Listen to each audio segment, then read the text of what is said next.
우리는 이 땅에 살지만 이 땅의 모든 환경과 조건에 매여 있는 듯 하지만 그럼에도 불구하고 우리는 이 땅에 마음을 두고 사는 인생이 아니라 하늘나라를 살아가는 사람이라 생각이 듭니다. 우리 모두 육신을 가진 존재이니 당연히 이 육신의 삶을 위한 이 땅의 삶이 우리와 밀접하게 관련되어 있을 겁니다. 그럼에도 불구하고 우리는 그 삶이 우리 그리스도인의 삶의 전체를 설명할 수 없기에 우리는 하늘나라에 연결된 인생을 산다, 그렇게 말할 수 있죠. 오늘 마태복음 25장은 천국의 비유 3가지를 기록하고 있습니다. 그 첫 번째가 바로 오늘 여러분과 제가 묵상할 10처녀의 비유, 슬기로운 처녀와 미련한 처녀의 이야기, 등과 기름의 이야기. 그 두 번째가 바로 달란트 비유입니다. 이것은 천국 백성이 살아가는 삶에 대한 아주 정확한 방향을 제시한 비유입니다. 5달란트, 2달란트, 그리고 1달란트. 마지막 3번째 천국의 비유는 인자가 오실 때 심판이 이루어지게 될 텐데 그때 양은 오른편에 염소는 왼편에 있게 될 것이라는 천국이 올 때 이루어지게 되는 심판의 이야기 3가지가 기록되어 있습니다. 이 천국 이야기를 통해서 주님은 하나님의 백성들은 천국을 사는 인생이어야 함을 강조하시는 듯 합니다. 우리는 이 땅에 살아가지만 천국을 삽니다. 이 땅을 살면서도 천국의 삶을 누릴 뿐만 아니라 마침내 영원한 그 나라에서 천국 삶을 영위하게 될 겁니다. 튀르키예에 가면, 터키라는 나라에 가면 데린쿠유라는 지하도시가 있습니다. 그 지하도시는 가장 깊은 곳은 60m 가량이 된다 합니다. 말하자면 우리의 집 한 층을 3m 정도로 잡아본다면 적어도 20층쯤 되는 거대한 땅굴 도시입니다. 도시라고 말씀드리는 이유는 그 속에 삶을 살 수 있는 대부분의 것들을 확인할 수 있기 때문이랍니다. 심지어 그 옛날에 그 깊은 땅 속에 환기시설을 다 마련해 놓았다 그러네요. 근데 그 땅속 지하 도시는 로마 시대의 박해를 피해 신앙을 지키기 위하여 그곳을 찾아 들어가 땅속 깊은 곳까지 내려간 박해자들의 삶의 현장이라 그럽니다. 핍박받는 그리스도인의 삶의 터전이었죠. 그 깊은 암흑의 땅 속에서 그들의 믿음을 몇 세기 동안 지켜왔다는 거죠. 그곳은 이스탄불에서 남쪽으로 내려가다 보면 가파도기아라는 지역에 위치해 있습니다. 그 당시 그 가파도기아에 가장 탁월한 한 주교, 요즘으로 말하면 목회자가 있었는데 그의 이름이 바실리우스라는 주교였답니다. 근데 그의 기록은 교회사 여러 곳에 기록으로 남겨져 있습니다. 황제 발렌스의 핍박을 받을 때 그가 남긴 이야기들, 그 중에 이런 얘기가 있었다죠. 황제가 말합니다. 그리스도를 이 시간 당신이 고백한다면 당신의 땅에서 추방하겠어? 유배를 보내겠어?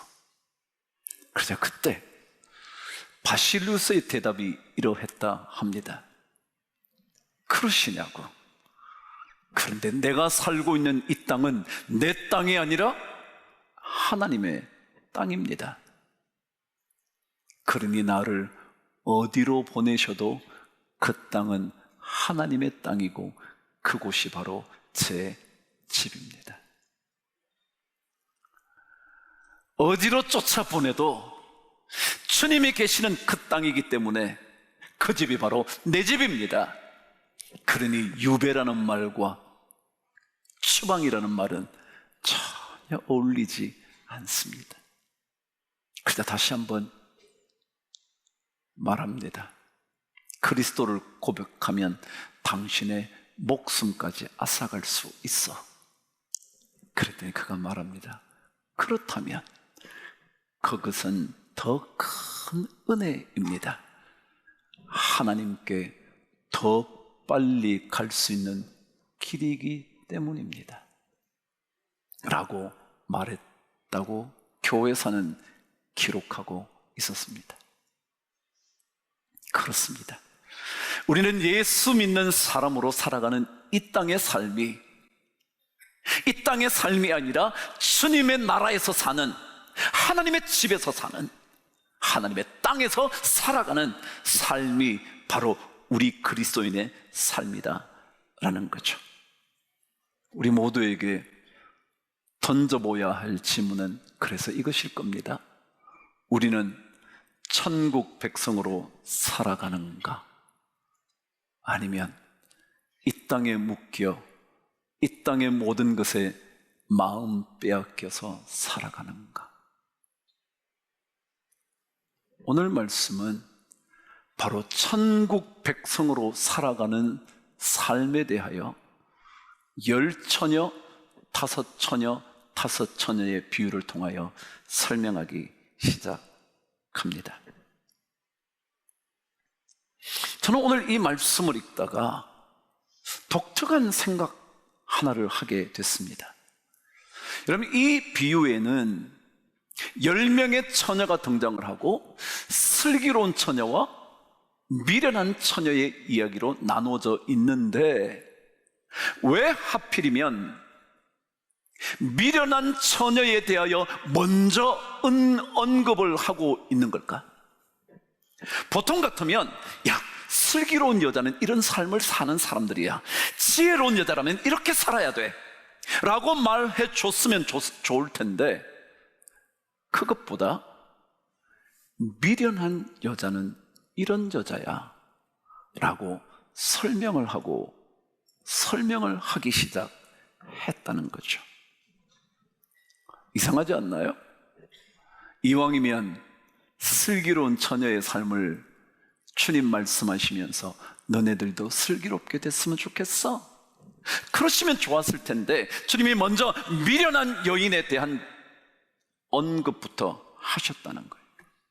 왜일까요? 그냥 생각해. 어쩌면 우리 모두가 지혜롭게 살지 못하는 미련한 여인의 삶을 살고 있는 것은 아닐까? 그래서 먼저 미련한 여인의 이야기를 꺼낸 것은 아닐까 생각이 든 거예요. 그럼 결론부터 한번 물어보십시다. 왜 이들이 미련하다고 주님의 평가를 받았죠? 이유는 하나였습니다. 바로 기름을 가지지 못했기 때문이었다는 겁니다. 기름을 가지지 못한 여인을 미련하다고 설명했습니다. 오늘 3절이 그렇게 말합니다. 미련한 자들은 등을 가지되 기름을 가지지 못했다는 겁니다. 그러니까 기름이 없는 사람을 미련하다 그랬습니다. 그렇다면 여러분, 기름이 뭔가요? 도대체 기름이 뭐예요? 기름은요, 등을 등되게 하는 것, 이해가 되십니까?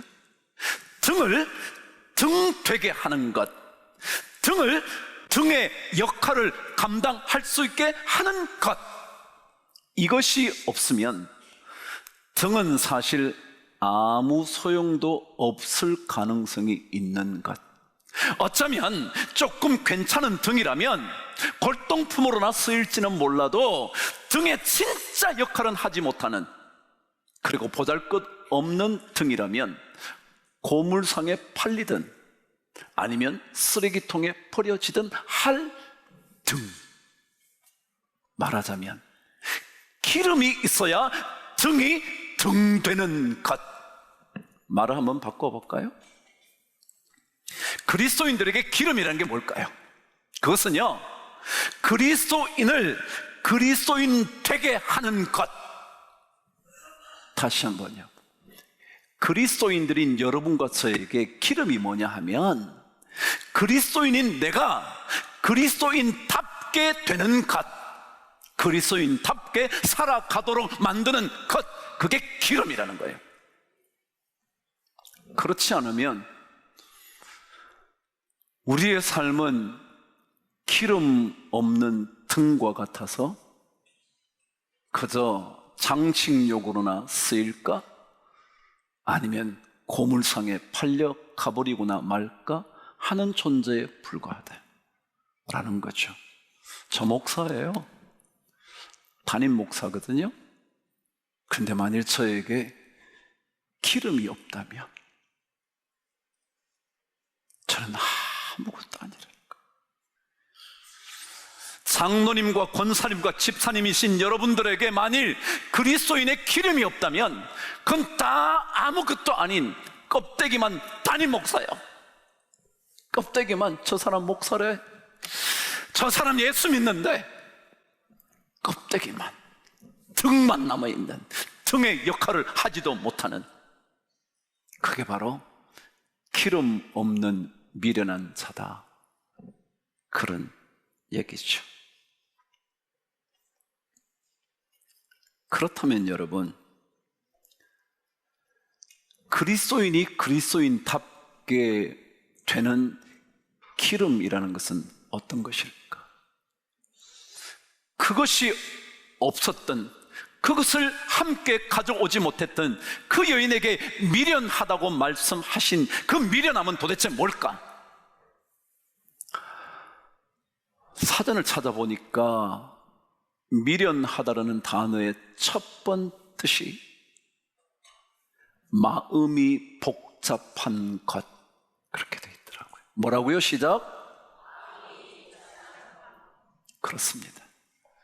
그리스도인들에게 미련하다는 것, 기름이 없다는 것은 뭐냐 하면 그리스도인에게 너무너무 복잡한 삶이 이루어지고 있는 것, 그게 미련하대. 그럼 뭐예요, 여러분? 우리는요, 하나님 한 분만 있으면 되는데 하나님 한 분 외에 나머지 것들이 너무 많아서 너무너무 복잡한 거예요. 예를 들어 하나님을 믿는데도 돈 문제 때문에, 자식 문제 때문에, 그리고 남편 문제 때문에, 그리고 내 삶의 지위 때문에, 이것 때문에 너무 복잡한 거예요. 하나님 한 분만 있으면 되는데 머리가 너무 복잡한 거예요. 그게 미련하다, 그게 기름이 없다. 예수 믿는 사람은 하나님 때문에 조금 단순해져야 합니다. 좀 더 강력하게 표현하자면 조금 단순 무식해야 합니다. 예수 외에 다른 건 너무 많이 복잡하게 막 이것도 저것도 막 온갖 생각을 다 하면서 인생을 사는 것이 아니라 하나님 한 분만 있으면 된다. 예수의 피 밖에 없네. only one입니다. 이것만 있으면 된다. 성경도요, 악에 대하여는 조금 어린아이같이 무지해야 된다는 거예요. 어떤 사람은요, 악한 것은 너무 잘 알아.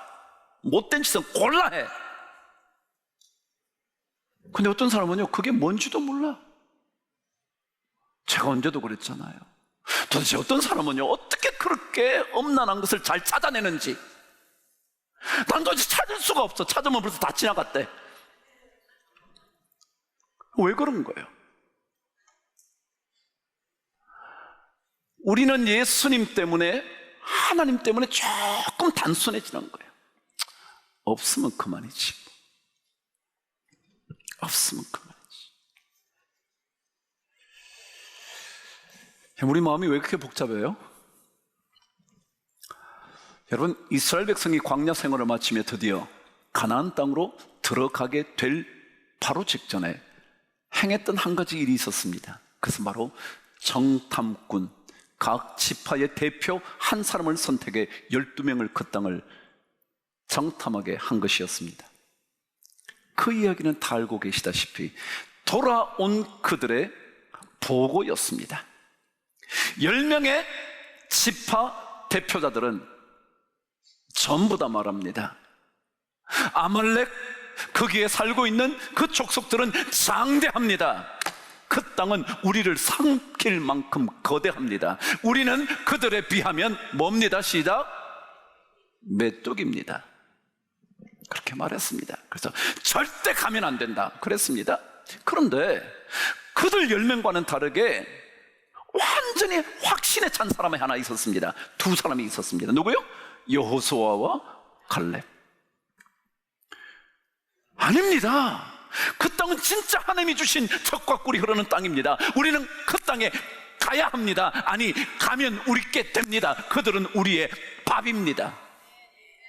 성경 번역을 바꾸고 났더니 그들은 우리의 먹이라 그랬습니다. 여러분, 사람이 무슨 먹이를 먹나요? 동물이 먹이를 먹지. 우리는 밥이 더 맞아. 우리의 밥이야. 밥이야. 저 우리 밥이야. 너 다 죽었어. 라고 말할 수 있던 확신에 찼던 이유가 뭐예요, 여러분? 뭐 때문에? 다른 10명은 이거 우리 죽었어. 우리 갈 수 없어. 우리는 메뚜기 같은 존재야. 우리는 감히 싸울 잽도 안 돼. 라고 말하고 있는데 이 두 사람은 무엇 때문에 그렇게 확신에 차서 그들 두려워할 거 없습니다. 그들 두려워할 거 없습니다.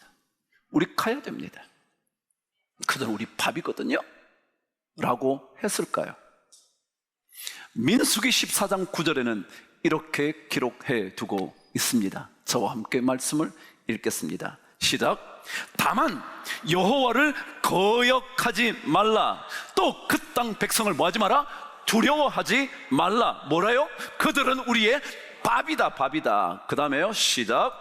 그들의 보호자는 그들에게서 떠났고, 이제 마지막 결론입니다. 잘 보세요. 시작. 여호와는 우리와 함께 하시느니라 그랬어요. 여러분, 갈렙과 여호수아의 확신이 뭐냐 하면 하나님이 함께 계셔. 하나님이 함께 계시니까 저거 아무것도 아니야. 단순합니다. 그런데 나머지 10명은요 복잡합니다. 뭐 아말렉 군대가 크고요, 뭐 과일도 보니까 이따만 해가지고 우리가 도저히 어떻게 감당할 수가 없고요, 뭐가 어떻고요, 막 온갖 얘기를 다 합니다. 머리가 복잡한 겁니다. 그런데 여호수아와 갈렙은 단순합니다. 여호와 하나님 그분께서 우리와 뭐 하신다고요? 함께 하신다. 그러니 그들을 두려워하지 마라. 끝. 여러분, 이게 바로 지혜로운 겁니다. 이게 바로 그리스도인들이 천국의 삶을 사는 비결입니다. 여러분, 너무 복잡하지 말자고요. 좀 뭐가 안 된다고 복잡하지 말자. 그냥 뭐 하나님이 하시겠지. 여호와 그분이 함께 하시니까. 그분이 누군데요, 여러분? 대제국 애굽 노예로부터 400년 이상의 노예의 삶에서 해방시켜 주신 하나님인데요, 그 대군을 이끌고 검푸른 홍해 바다에 도달했는데 하나님이 홍해를 갈라주셨는데, 먹을 것이 없어서 광야에서 헤매고 있는데 하나님이 하늘을 여시고 만나와 메추라기를 막 쏟아부어 줬는데, 목이 말라 죽을 것 같은데 마른 반석에서 물을 터뜨려서 막 계속 물이 공급되는데, 그런 하나님인데, 그런 하나님이 우리와 함께 계시니까 확신이 있죠. 그런데 우리는 전부 다 복잡해. 진짜 복잡해. 그분이 함께 계신다면 우리 그 땅 점령할 수 있겠지? 라고 생각하는 단순함, 마음이 복잡해지지 않는 것. 여러분과 저에게 보이는 것으로 너무 신경 쓰지 마시고요, 적들이 장대하든 땅이 뭐 삼킬 만한 땅이든 뭐가 어떻든 그런 거 보지 마시고요, 하나님 보는 거. 또 아멘 안 한다. 지난주에 그만큼 아멘 하자고 그랬는데, 너무 다른 것들 보지 말고요, 하나님 한 분만 한번 보자고요. 그게 우리 미련함에서 벗어나 천국의 백성으로 사는 길이라고요. 고린도후서 10장 5절에는 그래서 이렇게 말합니다. 저 한번 읽어 보시죠. 시작. 하나님 아는 것을 대적하는 높아진 것을 다 무너뜨리고 모든 생각을 사로잡아 그리스도에게 복종하게 한다 그랬습니다. 여러분, 우리의 모든 생각을 다 사로잡아가지고요, 그리스도 한 분 앞에 엎드리게 하는 거예요. 뭐 돈 문제, 자식 문제, 뭐 직장 승진 문제, 뭐 무슨 문제, 모든 생각을 뭐요? 사로잡아서 하나님 앞에 복종시키는 것. 이게 지혜롭다는 거예요. 예수 믿는 것은요, 무조건 단순해지는 겁니다. 돈 문제로, 이런 문제, 저런 문제로 머리 복잡해지십니까? 단순하게 하셔요. 주님께서 마르다와 마리아의 이야기를 통해서 몇 번 얘기했잖아요. 뭐라고요? 야, 마르다야, 네가 여러 가지 일로 마음이 분주하지만 뭐요? 몇 가지만 하든지 뭐요? 한 가지만이라도 좋게. 이게 주님 말씀입니다. 이게 한 가지만으로 족한 줄 모르니까 우리는 계속 머리가 복잡해지고, 그 복잡해짐이 미련함으로 연결되고 마침내 그래서 천국의 삶을 살지 못하는 거예요. 그래서 우리에게 기름이 없는 거예요. 자꾸 기름이 없어지. 모든 우리의 생각을 사로잡아 우리 하나님 말씀 앞에, 그리스도 앞에 복종시킴으로 말미암아 하나님의 영광과 능력을 경험할 수 있으므로, 그래서 우리가 천국을 살아가는 그런 인생 되면 좋겠다. 제가 뭐 여러분에게 돈 없어도 살 수 있다 이런 얘기 하는 거 아니야. 그냥 돈이 없든 있든 그래도 그냥 우리는 하나님 때문에 사는 거예요. 그래야 확신이 있잖아요. 갈렙과 여호수아처럼 여호와께서 우리와 함께 하시느니라. 그들의 보호자는 그들에게서 떠났고 여호와는 우리와 함께 하시느니라. 그들을 두려워하지 말라. 많은 복잡한 것 두려워하지 말아요. 하나님께서 길을, 홍해를 여시듯 열어주시게 될 줄 믿어요. 기름 가지십시다. 등만 가지는 번지르한 인생 되지 말고 기름을 가짐으로 지혜로운 하나님의 백성으로 살아가는 은혜가 우리 모두에게 있게 되기를 간절히 축복합니다. 소리가 너무 작았어요. 우리가 다시 한번 기름 채워진 인생으로 살아가는 천국 백성, 하늘나라 백성으로 살게 되는 은혜가 넘치게 되기를 간절히 축복합니다.